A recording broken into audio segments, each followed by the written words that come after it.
about where we are and where we should be going. What are the challenges we are facing? What are the difficulties we are facing? And what is the potential direction in which we can go? Unfortunately, the presidential address was a long list of things that the government claims to have done, but didn't really contain the deeper strategic issues that we would have liked to see. Also, the presidential address didn't touch a couple of central challenges facing our country. And that's what I would like to discuss today.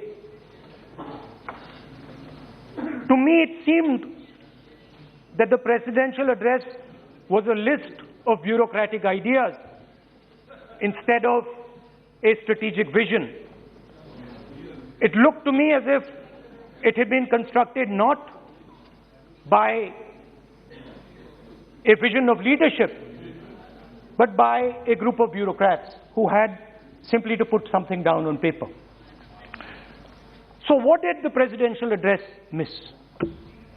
What did the presidential address not speak about? What did the presidential address hide from the people of India?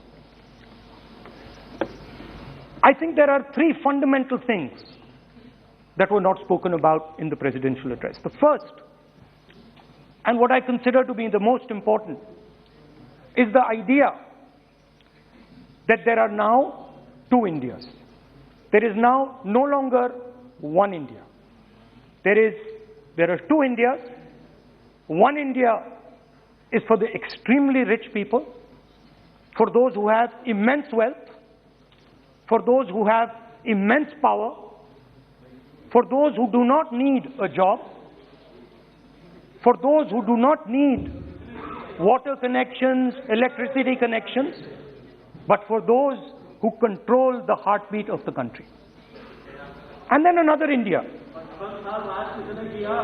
Another India. आपके जब नेता बोलेंगे ना, फिर हम भी खड़े होंगे उस समय। सर एक बात कर लीजिए। सर ये प्रेसिडेंशियल एड्रेस की एक गरिमा होते हैं। जब आपके बोले थे कोई भी नहीं खड़ा हुआ यहाँ तक। इस गरिमा को मद्देनजर ये चर्चा करना चाहिए। नेता सत्ता पक्ष भी है, नेता विपक्ष का भी है। हमारे नेता भी बोल रहे हैं, समय हमें दिया गया, इस सूची में हम बोल रहे हैं। अगर आप ये चाहें कि हमारे नेता को बोलने में बाधा डाले जाए, तो मौका हमारे भी आएंगे। आपको नेता जब यहाँ बोलने उठेंगे, हम भी इस तरह की बाधा डालेंगे। ये आपको समझा रहे हैं, चेतावनी दे रहे हैं। ऐसा नहीं, हम लोग डरे हुए नहीं है, हम अपना बात रखना चाहते हैं, अधिकार है हमारा। प्लीज नो प्लीज बैठिए, बोलने सभी अध्यक्ष महोदय। And for my friends in the government, I want to make it clear that the spirit of what I'm saying is not one of criticism. The spirit with which I speak is one of discomfort with the state of our country. And the spirit with which I speak is one where I am worried about what is happening to the country. So you must not take it as a criticism. Take it as a citizen of the country who is concerned about what is going on. धन्यवाद। तो दो हिंदुस्तान बन रहे हैं, एक अमीरों का हिंदुस्तान और दूसरा गरीबों का हिंदुस्तान। और इन दो हिंदुस्तानों के बीच में खाई बढ़ती जा रही है। आपने अभी देखा होगा, अभी दो स्पीकर्स ने बात की, मगर आपने ये नहीं कहा कि रोजगार ढूंढने के लिए उत्तर प्रदेश में, बिहार में रेलवे की नौकरी के लिए वहां पे युवाओं ने क्या किया और क्या हुआ, इसके बारे में आपने नहीं बोला। गरीब हिंदुस्तान के पास आज रोजगार नहीं है। प्रेसिडेंशियल एड्रेस में बेरोजगारी के बारे में एक शब्द नहीं था, और पूरे हिंदुस्तान में आज हिंदुस्तान का युवा रोजगार ढूंढ रहा है। हर स्टेट में, उत्तर प्रदेश, बिहार, सब जगह हिंदुस्तान का युवा एक ही चीज मांग रहा है, रोजगार हमें दे दो, और आपकी सरकार नहीं दे पा रही। आपको मैं आंकड़ा देना चाहता हूं। इस पिछले साल 3 करोड़ युवा रोजगार खोए हैं। आप बात करते हो रोजगार देने की, 2021 में 3 करोड़ युवा रोजगार खोए हैं। 50 साल से सबसे ज्यादा बेरोजगारी आज हिंदुस्तान में है। आपने मेक इन इंडिया की बात की, स्टार्टअप इंडिया की बात की, मगर जो रोजगार हमें, हमारे युवाओं को मिलना चाहिए वो नहीं मिला, और जो था वो गायब हो गया। और यह सच्चाई है, और इस सच्चाई को आप भी पहचानते हो, क्योंकि आपने भी अपने भाषणों में रोजगार के बारे में कुछ नहीं कहा। कितना रोजगार पैदा किया गया है, किस प्रकार किया गया है, उसके बारे में आपने नहीं बोला, और आप बोल भी नहीं पाएंगे, क्योंकि अगर आप बोलेंगे तो हिंदुस्तान का युवा आपकी ओर देख के कहेगा कि ये मजाक कर रहे हैं। तो ये स्थिति पैदा कैसे हुई? ये दो हिंदुस्तान पैदा कैसे हुए?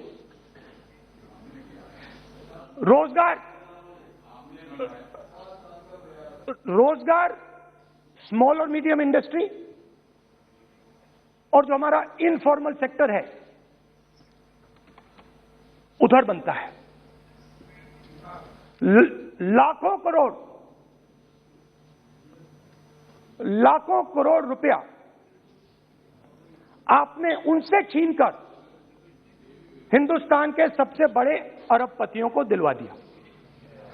आपने पिछले 7 साल में अनऑर्गेनाइज सेक्टर और स्मॉल और मीडियम इंडस्ट्री पर एक के बाद एक आक्रमण किया है।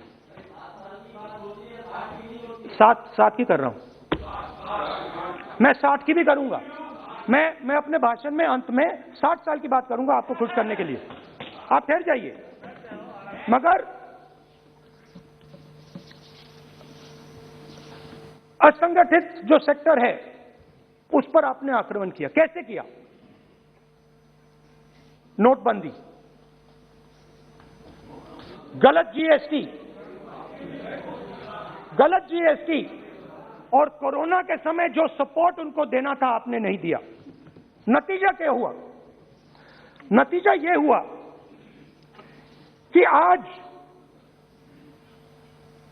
84% हिंदुस्तान के लोगों की आमदनी घटी है, और वो तेजी से गरीबी की ओर बढ़ रहे हैं। यूपीए की सरकार ने, आपने पूछा 60 साल की बात आपने कही, यूपीए की सरकार ने 23 करोड़ लोगों को गरीबी से निकाला था 10 साल में। हमारा आंकड़ा नहीं है, हमारा आंकड़ा नहीं है, हमारा आंकड़ा नहीं है।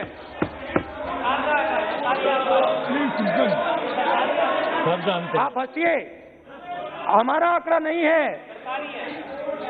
यह सच्चा आंकड़ा है। 27 करोड़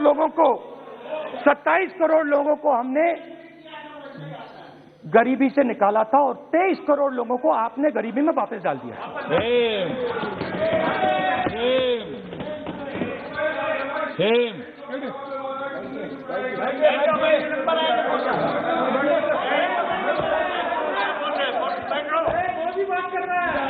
और हो क्या रहा है? फॉर्मल सेक्टर में मोनोपोलीज बन रही हैं। किसी भी आप सेक्टर में देखिए, और सबसे 2 मोनोपोलिस्ट के बारे में थोड़ा सा बोलूंगा। उसको वो कोरोना के समय अलग अलग वेरिएंट्स आते हैं ना, डेल्टा, ओमिक्रॉन, वो AA वेरिएंट है। और वो पूरा का पूरा हिंदुस्तान की जो अर्थव्यवस्था है उसके अंदर फैल रहा है। आपने बात उठाई तो मैं उसके बारे में पहले बोल देता हूं। एक व्यक्ति को, नाम नहीं लूंगा, एक व्यक्ति को हिंदुस्तान के सब पोर्ट्स,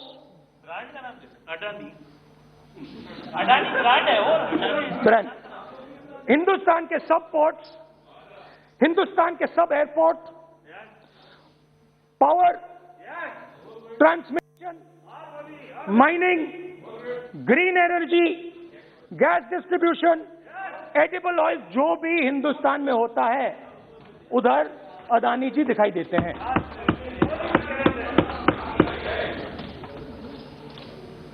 और दूसरी side Ambani ji petrochemicals, telecom, retail, e commerce में मोनोपोलियां। तो पूरा का पूरा धन जो है चुने हुए लोगों के हाथ में जा रहा है। और आपने जो असंगठित सेक्टर को खत्म किया, देखिए अगर आप इनफॉर्मल सेक्टर को खत्म कर देते और मैन्युफैक्चरिंग जॉब्स आप क्रिएट कर देते तो फिर इतनी प्रॉब्लम नहीं आती, फिर दो हिंदुस्तान नहीं बनते। मगर आपने क्या किया? आपने असंगठित सेक्टर को खत्म कर दिया। नोटबंदी, जीएसटी, कोरोना, सारे के सारे जो स्मॉल और मीडियम बिजनेसेस उनको आपने बंद कर दिया। बोलने दीजिए, बोलने दीजिए। सारे के सारे जो स्मॉल एंड मीडियम इंडस्ट्री है आपने उसको खत्म कर दिया, नष्ट कर दिया। अगर आप उनकी मदद करते और अगर आप उनकी मदद करते, उनको सपोर्ट देते, तो फिर मैन्युफैक्चरिंग सेक्टर तैयार हो सकता था। मगर जो लोग आपका मैन्युफैक्चरिंग सेक्टर बना सकते थे उनको आपने खत्म कर दिया। तो आज हिंदुस्तान में आप made in India, made in India, made in India की बात करते रहते हो। मेड इन इंडिया हो ही नहीं सकता। आज बात खत्म हो गई है, क्योंकि मेड इन इंडिया वाले हैं कौन? मेड इन इंडिया वाले स्मॉल मीडियम वाले हैं, उनको आपने खत्म कर दिया। मेड इन इंडिया वाले कौन हैं? असंगठित लोग हैं, उनको आपने खत्म कर दिया, हटा दिया, परे कर दिया। मेड इन इंडिया नहीं होने वाला है। अरे भाई, मेड इन इंडिया करने के लिए स्मॉल और मीडियम इंडस्ट्री को ही बड़ा करना पड़ेगा। बिना स्मॉल और मीडियम इंडस्ट्री को सपोर्ट दिए मेड इन इंडिया हो ही नहीं सकता है। और अगर आप पूछते हैं तो मैं आपको बताता हूं, मैन्युफैक्चरिंग जॉब्स की अगर हम बात करें तो मेरे पास आंकड़ा है यहां पे। पिछले 5 साल में मैन्युफैक्चरिंग जॉब्स 46% कम हुए हैं। 46% drop in manufacturing jobs in India. Why? Because you have destroyed the unorganized sector. Why? Because you have destroyed MSMEs. That is why you are focusing completely on 5 or 10 people. I don't have a problem with that. I don't have a problem with big industry. Focus on them. But please realize that they cannot produce jobs for you. Small and medium industry is the only people who can produce jobs for you. That is the reality. और हो क्या रहा है? 2 हिंदुस्तान बन रहे हैं। आप यहां पे भाषण देते रहते हो, नया Hindustan, new India, make in India, और कौन से नारे हैं? Startup India. आप ये बोलते रहते हो और देश में बेरोजगारी फैलती जा रही है। और आप ये मत सोचिए कि ये जो गरीब हिंदुस्तान है जिसको आप बना रहे हैं, ये मत सोचिए कि ये चुप बैठा रहेगा। ये मत सोचिए कि ये चुप बैठा रहेगा। ये चुप नहीं बैठा रहेगा। इस हिंदुस्तान को सब कुछ दिख रहा है। इस हिंदुस्तान को दिख रहा है कि आज, सुनिए, इन लोगों को दिख रहा है कि आज ये आंकड़ा आप सुनिए, ये आपकी सरकार की देन है। ये आंकड़ा अच्छी तरह सुनिए। इस गरीब हिंदुस्तान को दिख रहा है कि आज हिंदुस्तान के 100 सबसे अमीर लोगों के पास हिंदुस्तान के 55 करोड़ लोगों से ज्यादा जायदाद है। बात समझिए, 10 लोगों के पास 40% हिंदुस्तान से ज्यादा धन है। 10 लोगों के पास। ये कैसे हुआ? ये आपने किया, ये नरेंद्र मोदी जी ने किया। यही न्यू इंडिया। और तो मैं आपको एक सुझाव देता हूं, प्रधानमंत्री जी को आपको सुझाव देता हूं, ये जो दो आप हिंदुस्तान आप बना रहे हैं, इन दो हिंदुस्तानों को जोड़ने का काम जल्दी से शुरू कीजिए। स्मॉल एंड मीडियम इंडस्ट्रीज की मदद करना शुरू कीजिए। जो हमारे बेरोजगार युवाएं हैं उनकी मदद कीजिए। और ये जो आप पूरा का पूरा धन इन्हीं 5-10 लोगों को दे रहे हो, क्योंकि ये आपकी मार्केटिंग करते हैं, आपको टीवी, व्हाट्सएप, फेसबुक पे लगाते हैं, ये काम आप बंद कीजिए, नहीं तो देश का नुकसान होगा। आपका नहीं, देश का नुकसान होगा। तो पहला मेरा सुझाव ये है, नंबर 2 और नंबर 3 भी है, अभी आएगा वो। और वो जो आपने 60 साल की बात कही थी, वो नंबर 3 में आएगा। Now, I'd like to speak. There are आप तो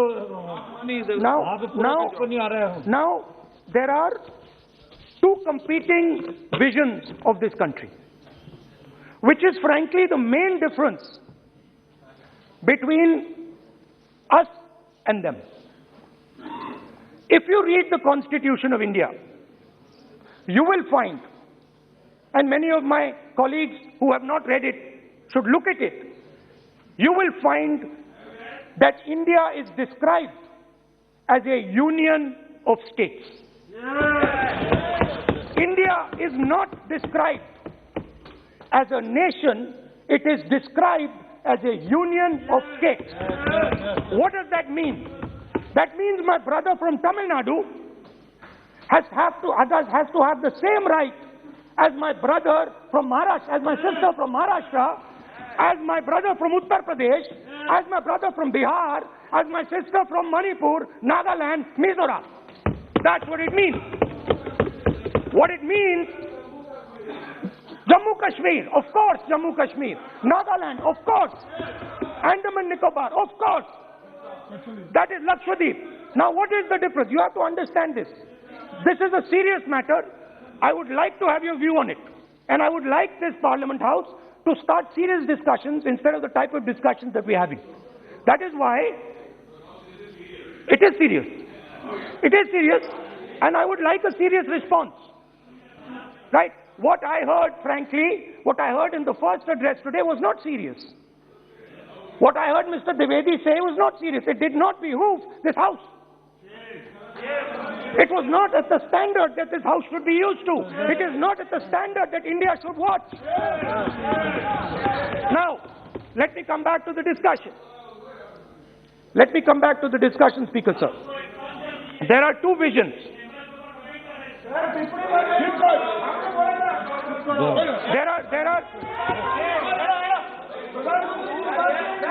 There are 2 visions of this country. One vision that it is a union of states, meaning it is a negotiation, meaning it is a conversation, meaning I go to my brother in Tamil Nadu and I say, what do you want? And he says, this is what I want. And then he asks me, what do you want? And I say, this is what I want. It is a partnership. It is not a kingdom. Remember that. You will never, ever in your entire life rule over the people of Tamil Nadu. It cannot be done. You will never, ever in your life rule over these other people. Please listen to what I'm saying.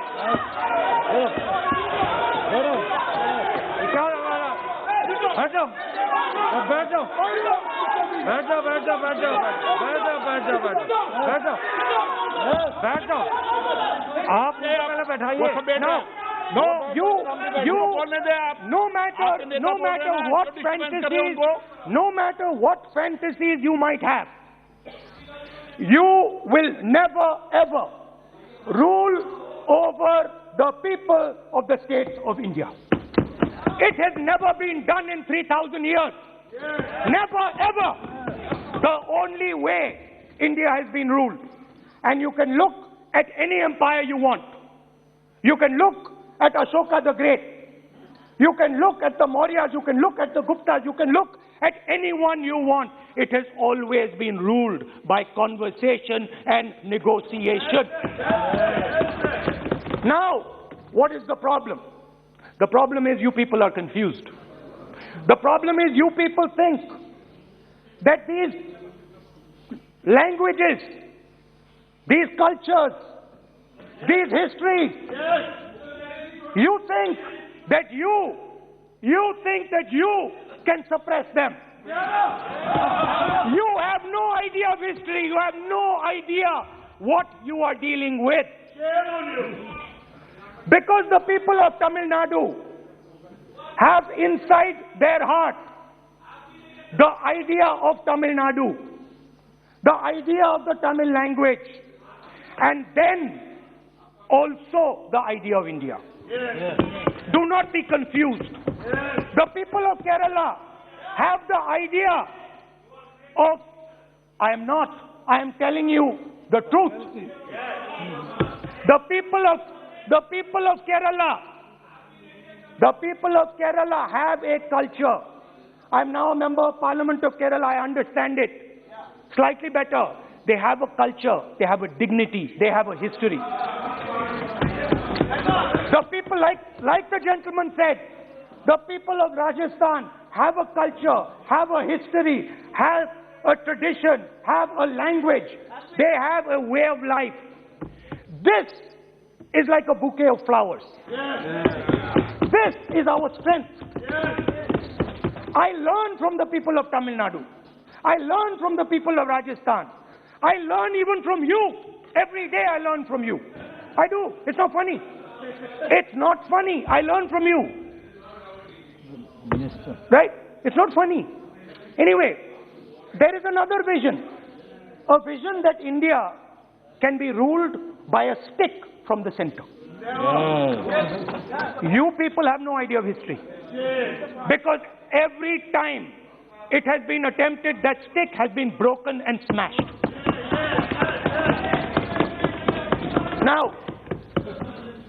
Now what is happening as a result of your flawed vision of the country?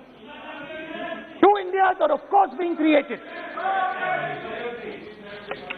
Two Indias are of course being created. Speaker sir. Adhyaksh Mahoday. So what is happening? What is happening as a result of this flawed vision? Two Indias, उस पर भी बोलता हूँ, उस पर भी बोल देता हूँ, मैं उस पर भी बोल देता हूँ, मैं इमरजेंसी में भी बोल देता हूँ, कोई प्रॉब्लम नहीं है, मैं बोलने से नहीं डरता हूँ, आप उनका मैं डरता नहीं मैं बोलने से, आप anyway, so there are two visions. One is a union of states, union of languages, union of cultures, a bouquet of beautiful flowers that can challenge any power in the world. No power in the world has ever been able to challenge this bouquet of flowers. Now, there is another vision. A centralizing vision, the vision of a king. The idea of a king, which the Congress removed in 1947. We smashed that idea of a king. Now that idea of a king has come back. That there is a king, a Shahin Shah, a ruler of rulers, a master of masters. Now what is happening? Now Speaker sir, what is happening? आप बीच में मत बोलिए. Now Speaker. सबको. Now Speaker sir, what is happening as a result of this flawed vision? What is happening is that the instruments of the conversation between our states, the instruments of the conversation between our peoples, what we call the institutions of our country, are being attacked and captured by one idea. So, for example, today, the idea of Tamil Nadu is excluded from Indian institutions. They can keep coming to you again and again and again and again and saying, NEET, and you will say, no, get out of here. Right? They do not have a voice in your framework. The farmers of Punjab can stand up and say, we do not agree with these 3 laws. They do not have a voice in your framework. Only the king has the voice. The farmers can sit for 1 year. They can sit for 1 year outside in Corona. They can die. Doesn't matter. The king does not agree. You do not listen to anybody. And even all of you, my dear brothers and sisters in the BJP, I saw my Dalit colleague speak today, Paswanji. I saw him. Yes. He knows the history of the Dalits. He knows who has oppressed the Dalits for 3,000 years. And he is speaking with a hesitancy. He is speaking without... I am proud of him. I am proud of this gentleman. He has spoken to me what is in his heart. I am proud of this man. But he is in the wrong party. Don't worry, घबराइए मत.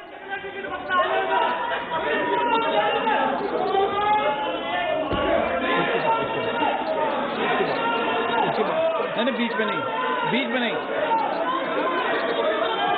वो बीच में थोड़ी बोलेंगे. बाद में. No. Look, Speaker sir, I am a democratic person. I will allow him to speak. ये सुनो एक मिनट. ये आप किसी को इजाजत नहीं दे सकते. ये अधिकार मेरा है. प्लीज बैठ जाइए.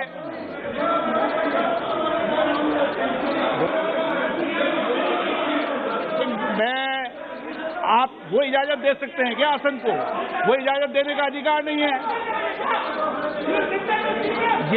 ये अधिकार आसन का है. किसको इजाजत देनी है, किसको नहीं इजाजत देनी. माननीय राहुल गांधी, प्लीज बैठ जाइए. मैं दूंगा आपको मौका. मैं आपको मौका दूंगा. आप बोलिए. So, Speaker sir. आप बोलिए. So, Speaker sir. माननीय सदस्य प्लीज बैठिए. मैं आपको मौका दूंगा. बोलते रहे आप. क्या करें? Speaker sir, so this confused ideology, this confused understanding of the nation of India is playing havoc with this country. And I'll give you examples. The judiciary, the election commission, Pegasus, these are all instruments of destroying the voice of the Union of States. When you apply Pegasus on an Indian politician, when the Prime Minister personally goes to Israel and authorizes the use of Pegasus in India, he is attacking the people of Tamil Nadu, he is attacking the people of Assam, he is attacking the people of Kerala, he is attacking the people of Bengal. Point of order. 352(1). Speaker sir, 352(1) कहता है कि a member while speaking shall not refer to any matter of fact on which a judicial decision is pending. Supreme court में ये pending है sir. और यदि इनको supreme court पर विश्वास है, कोर्ट पर विश्वास है, तो ये अपना फोन जो है जमा करें. पहले ये शामिल हो सर, ये पहले उसके इंक्वायरी में शामिल हो, क्योंकि इनका नाम भी पेगासस में है.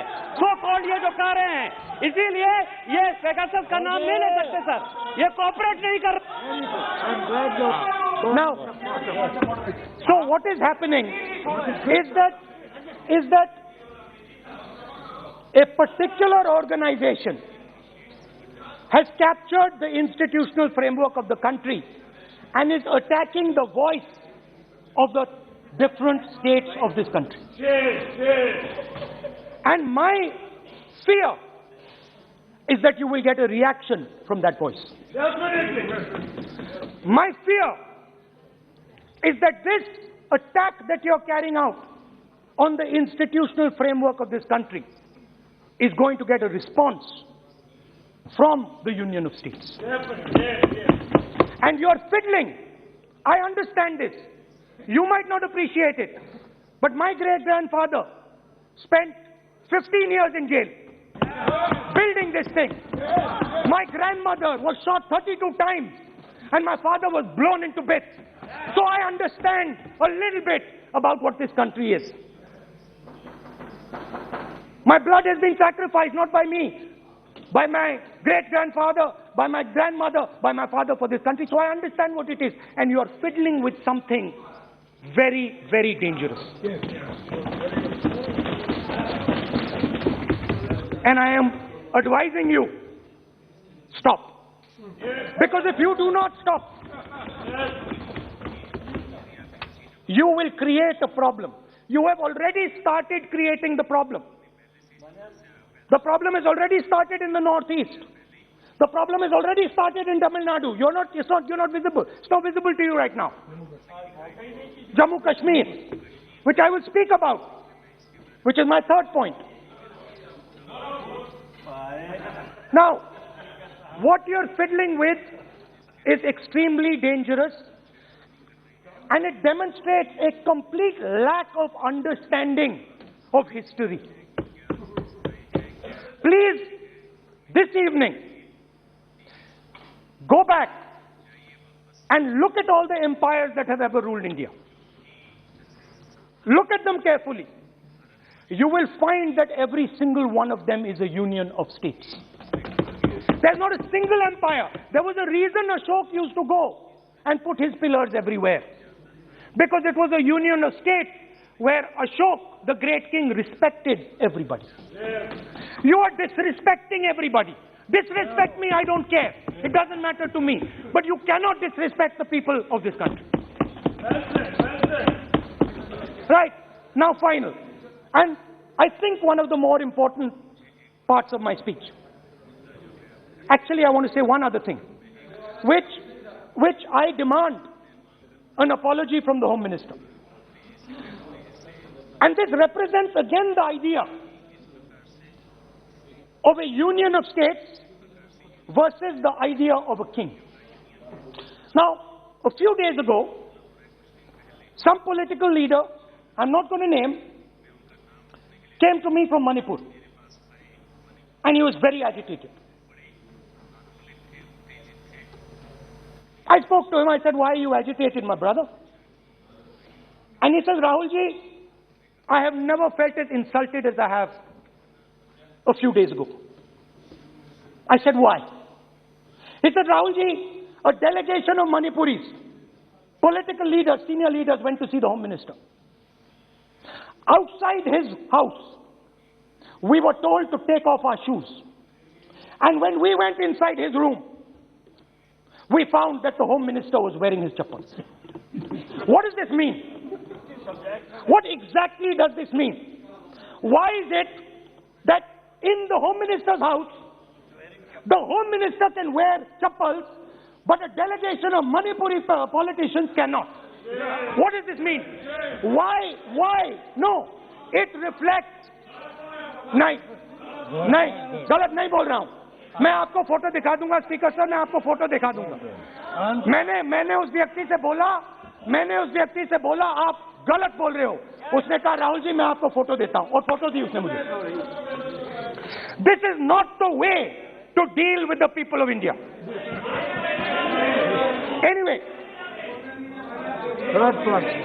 Anyway, now let me come to my final and I think most important point.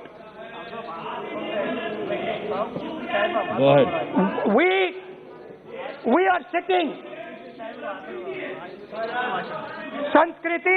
संस्कृति ये होती है कि वो भी जूते उतारे और आप भी. संस्कृति ये नहीं होती कि वो जूते उतारे आप नहीं. ये पता नहीं कौन सी संस्कृति है आपकी. Anyway, let me finish. Very, very ridiculous argument against the Honorable Home Minister. It's not. And it has touched the religious sensibility. You have touched the religious sensibility of all our people. You will decide. हमारी धार्मिक परंपराओं पर ऐसी टिप्पणियां कर सकते हैं क्या? Mr. Goyal, sit down, Mr. Goyal, sit down. Speaker sir, ये भारत के धर्म के ऊपर अटैक कर रहे हैं, भारत की धार्मिक परंपराओं पे अटैक कर रहे हैं, और ये हम सबकी धार्मिक परंपराओं के ऊपर आघात है. चेक कर लूंगा. हमारे घर में भी यही है परिस्थिति. Speaker sir, आप सबको खड़े हो जाते हो भाई. it reflects a mentality. It reflects a sense that I am bigger than you. You are nobody, I am everybody. That is why I will wear my shoes and you will not. Anyway, going back to the main point. Now, and the final most important point.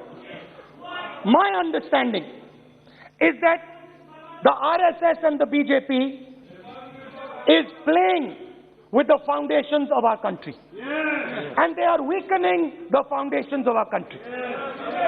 They are weakening the links between our people. They are weakening the links between our languages. Now, they have further weakened the country. They have further weakened the country by ensuring that not a single Indian youngster can get a job. So today, unlike a decade ago, 15 years ago, India is weak. Ask yourselves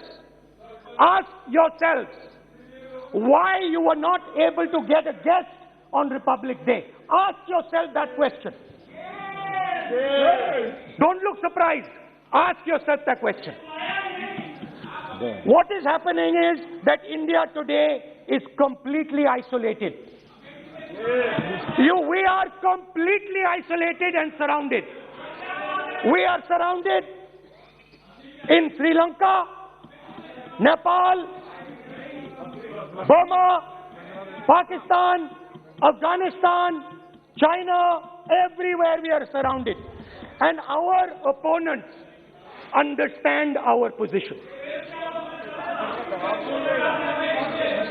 Please let me speak, because I'm saying something very serious, right?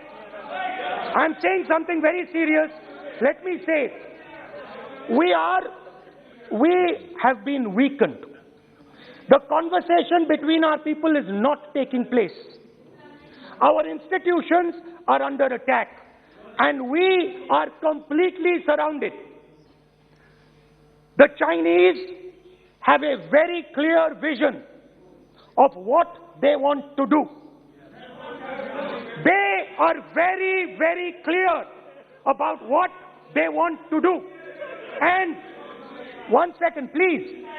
The single biggest, you can ask anybody who understands, the single biggest strategic goal of India's foreign policy has been to keep Pakistan and China separate. This is fundamental for India. And what you have done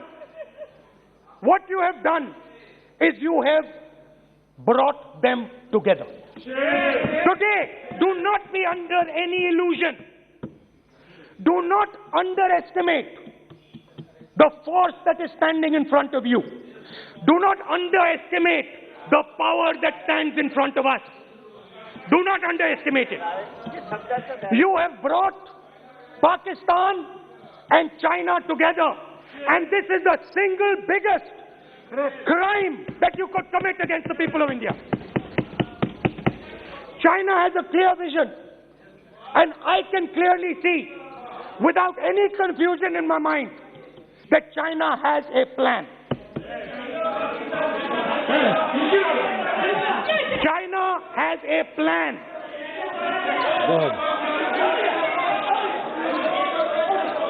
I can see without any doubt that the Chinese, please, we are all nationalists, so let us discuss properly. I can see that China has a clear-cut plan. The foundations of their plan have been put in place in Doklam and in Ladakh. Do not underestimate what we are facing. This is a very, very serious threat to the Indian nation. This is a very, very serious threat to the Indian nation. We have made huge strategic mistakes in Jammu and Kashmir. We have made huge strategic mistakes in our foreign policy. And if we do not correct those mistakes, what are the mistakes? I have just told you. You have brought China and Pakistan together. You have brought China and Pakistan together. You have taken the concept of two different fronts and converted it into one unified front. And by the way, in case you haven't realized it, in case you haven't understood what's going on, it is very clear that the Chinese and the Pakistanis are planning. Look at the weapons that they are buying. Look at their activity. Look at the way they are talking. Look at who they are speaking to. I am clearly stating in the House of Parliament that we have made a massive blunder, and we need to make sure, absolutely sure, that we can defend ourselves against the Chinese. Please remember what I'm saying, because the Chinese will act. Remember what I'm saying, and remember that you will be responsible for anything that happens. That is why it is important that as a nation we start this conversation. It is important as a nation that you listen to what we say, because we have experience, we have understanding. You might not think so, but we have people on this side who understand these things, have great understanding. Use us. Use us. I can see that some of you are understanding what I'm saying. I'm happy. I'm happy. I can see. So these are the 3 points I wanted to make today.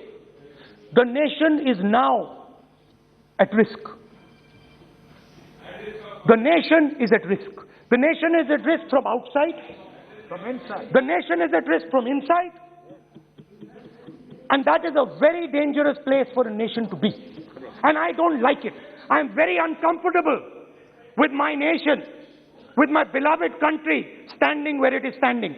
Completely isolated on the outside, fighting on the inside, institutions captured, states not able to speak to each other. This worries me. It frightens me for my country.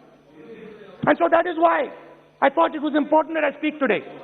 I know that many of you will just rubbish what I'm saying. I understand it. That's what you've been told to do. And I'm happy to let you do it. But remember what I said. You are putting this nation, this wonderful nation and its people at huge risk. Stop. Thank you. Kamlesh Paswan ji, आपको मौका है। Kamlesh Paswan, please आप बैठिए। आप क्यों गए? बैठिए Kamlesh Paswan ji.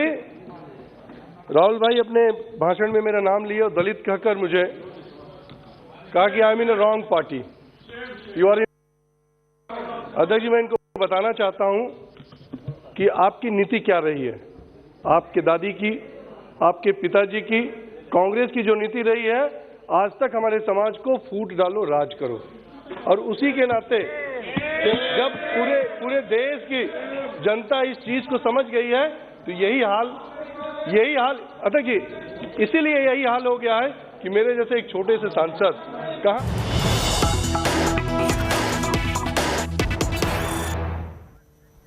An unbelievable, shocking, crass attack has come from the Trinamool Congress Member of Parliament on Finance Minister Nirmala Sitharaman. Absolutely unbelievable and shocking. This Rajya Sabha member of parliament and from the Trinamool Congress is mocking Finance Minister Nirmala Sitharaman is nobody else